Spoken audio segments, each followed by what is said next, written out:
like, no, this is not exactly Swandesh how it should be. Then you learn from different people and then do trials, almost 50 trials later, here we are. Wow.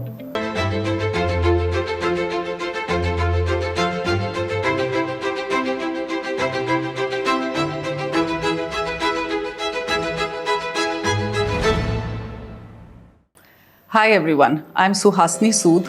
Welcome to We the Chefs Food Talk with Sourish. We the Chefs is an online aggregator for home chefs with presence in Delhi NCR and Bangalore. We have partnered with more than 300 chefs who are excited and keen to bring their food and share it with all of you. We make this happen by collecting hot, authentic, freshly prepared food from their doorsteps and delivering it to you. In this series, Sourish will be talking to a different chef every week. They will be sharing their food journey with us, how their love for food started, what they've learned along the way, and their dreams and ambitions. They will also be giving us great insights into the cuisine that they love. So let's get started. So today we have Kamalika Basu with us, again member of We the Chefs, and we are at the We the Chefs Experiential Center. Welcome to the show Food Talk with Sourish. And I would like to talk to you about a lot of things. Bengali food is something you can talk for ages, for days. And but I will limit myself to certain things. But let us begin with your backstory.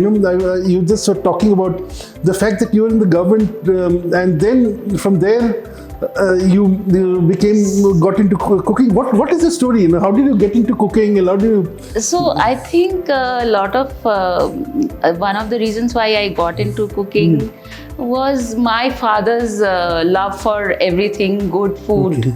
And whenever he used to go to some new place, eat something, he made sure that he packed some. In those days, there was no concept of getting it couriered or whatever. He would get some for us to taste or whatever way. And he was very fond of eating and always was encouraging me, my brother, to be a part of it. And somehow that stuck. So you said you were born in Lucknow?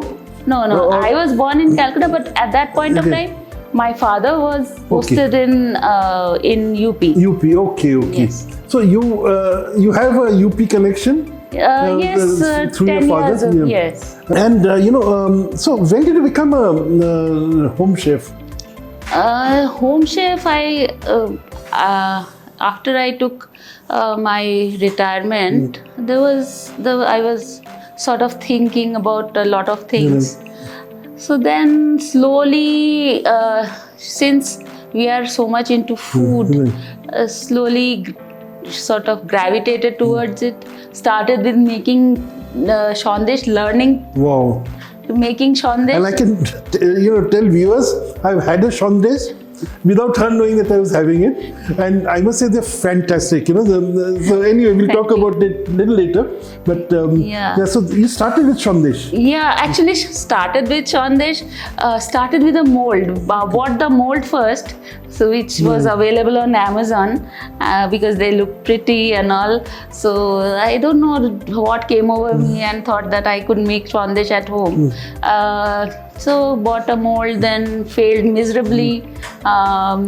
Then tried certain things on my own, searching on the internet, but nothing seemed to work. Even if it did hold the shape in a Swandesh, you always are like, no, this is not exactly Swandesh how it should be. Then you learn from different people and then do trials, almost 50 trials later, here we are. Wow. You started with Swandesh, but you don't just do Swandesh, you do many more things. In fact, very shortly you'll be cooking aloo posto for us. Yes. Tell us something about the other things you cook and other things. So every dish in Bengal, you can have multiple ways of cooking the same dish.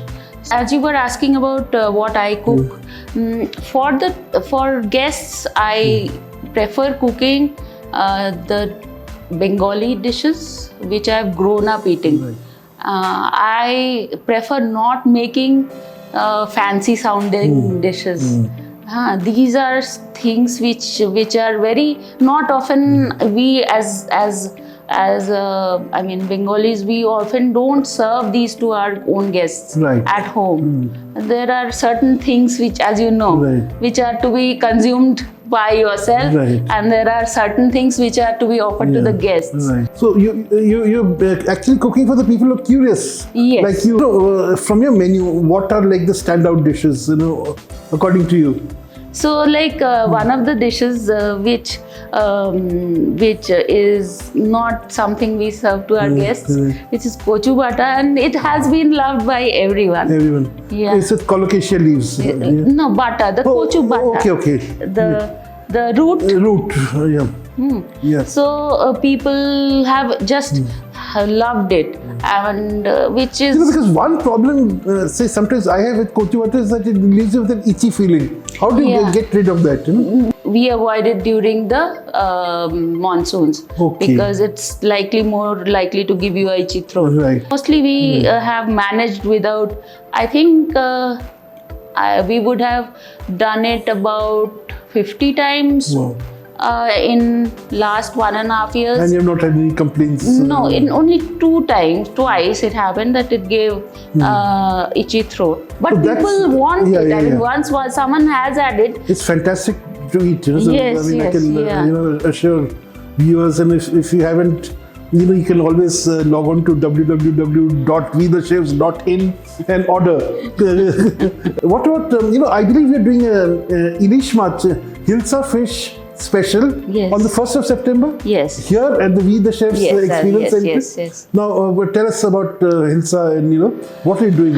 So it's as you know, we as Bengalis are really, it's something we look up to, enjoy, whatever, I don't know. With the Hilsa, what all will you do? So we will be doing a nose to tail experience. All the parts. We will be doing a shaved head, we will doing the tail, laja. Yes, that also we will be cooking a separate meal. Then the oil, fish oil. Oh, that's my relationship with Hilsa ends with oil. I'm very scared of the bones, so I run away from Hilsa. But I love having Hilsa oil, with rice and a little bit of salt. Yeah, it's fabulous. So that also we will be. It's very hardcore experience. Because of every part being used, nothing will be wasted. So what about the Hilsa fish? What do you do with that? Do you do Sourish Bhattacharyya? Do you do what? Yes, I will be, since we are showcasing the fish, so we will be doing both Sourish Bhattacharyya and that is with mustard. And also a very home-like bangan, with bangan, a jhol. Which is, I think, I like it more than the mustard one. But mustard has its own charm. People also love the mustard. The smoked Hilsa is like if you go to the Oberoi Grand, they literally dined out on the smoked Hilsa for such a long time. Have you attempted it, or do you know about it? No, I have not attempted it myself, not because the process of deboning it, I have only read about it cursorily. Not that I can do it at home. I have to learn it before I can do it. Coming back to the nose to tail thing, what do you do with the fish head? So there is a mixed vegetable chachuri, we call it. Also, this is the most common form of form in the way we can use the head of Hilsa. So in the chachuri, what do you put? Brinjals and all, or and pui shak, which is Malabar spinach. Malabar spinach, Yes. Okay. It's such a big thing about in Calcutta, and I have often wondered why do Bengalis love Hilsa. Especially because it is so difficult to negotiate, and then it leaves a stink in your hand. If you don't like the smell, it's very bad. If you have Hilsa and sit with a vegetarian, you're going to lose a friend. So, what is it about Hilsa that draws the Bengali? It's an emotion which is difficult to. You said it. leaves a stink in your hand. I have personally known people who don't who don't wash hands with soap after eating Hilsa, just so that it does not leave your hand so easily. So the thing is very difficult to explain, I guess. But I also love it. I mean, and why do I love it?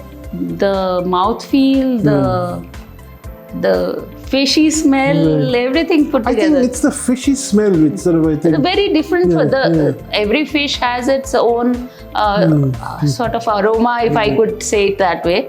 But Hilsa is very unique and very different. You can't, I mean, someone is frying Hilsa, I mean, from a mile away, you know that it is Hilsa and no other fish. But people who love it can't just live without it. Yes. And that, I think, is the beauty of the fish. It's a seasonal fish. And this is the time to have it. It's, I mean, our love for it has driven the prices also to the. I mean, it's more expensive than Atlantic salmon, I believe. Yeah, it is. And this year is going to be more expensive. I'm sure it is. I think so. I mean, okay, good. So people who come for the Hilsa experience should know that the We the Chefs always does things differently. So we can expect something really interesting from you. Going back to Sandesh, we started with Sandesh. Apart from what are the kinds of Sandesh you make? And also it's a dying art now, because making Sandesh at home has, I don't know, I mean. Thankfully, as of today, if you want to get the molds, there is a market in Calcutta which caters to every aspect of sweet making. Okay. You get everything, and these molds are wooden molds, and they are chiseled with hand. Wow! Even today, they're like works of art in themselves. Yes, they are absolutely works of art. Right. And but sadly, because it takes more time to mold. Use a mold which is very beautiful because it takes more time to make the sweet. So many shops you go to Calcutta, you will find making a generic sort of a shape, not very intricate shapes of Sandesh. And yes, and as you said, no one at home in Kolkata makes Bengal. I've not seen anyone. No one makes, and neither did we. I mean, my mother, me until 3 years back never tried my hands at making Sandesh.